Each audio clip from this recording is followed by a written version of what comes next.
Day 4 of the 7-day video challenge. Let's talk about infrastructure. You heard about what went down with Southwest over the holidays and the FAA shortly after that.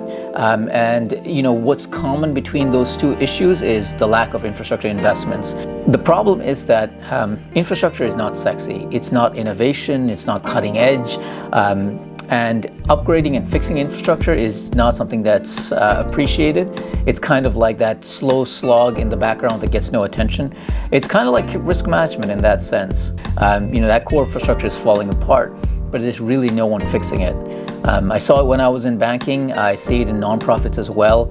Funders, whether you're talking about internal executives or rich donors, want something tied to their name that's visible, gets a lot of attention, recognition, whether from consumers or other stakeholders, and they don't really care to put that money towards fixing up core infrastructure. Back when I was working in banking, everyone was falling over themselves to work on AI, ML, and blockchain applications, but nobody really wanted to work on the green screen, the old systems. No one wants to be the guy that upgraded the core banking system, because honestly, if they're wildly successful, basically what happens is nothing changes. Their success is in the prevention of failure, which nobody values before failure actually occurs. So no one wants to do it, and definitely not in the new world where everyone's all about one organization for only a couple of years. There's no long-term vision for organizations. And some of that is going to be down to building a stronger work culture where people care about the organizations that they work for.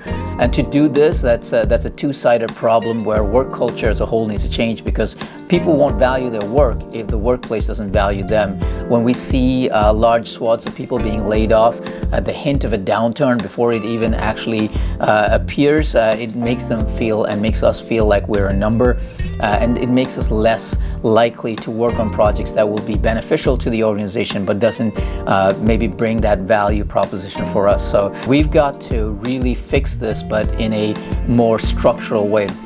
If we do, we can build a secure, happier, friendlier future, and I'm building my company with that in mind. I hope other startup founders do also. That's just my 2 cents. Thank you.